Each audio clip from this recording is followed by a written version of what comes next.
Guys, ang sarap ng tulog ng aking alaga.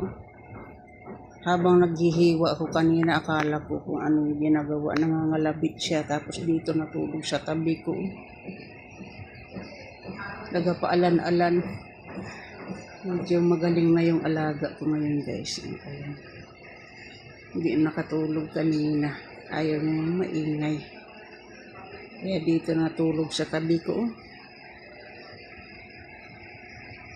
Ganyan yan siya pag nag-iisa at walang kalaro. Parang bata, nangangalabit pa sa paa ko. Yung talaga paalan-alan, natulog. Medyo magaling-galing na siya ngayon.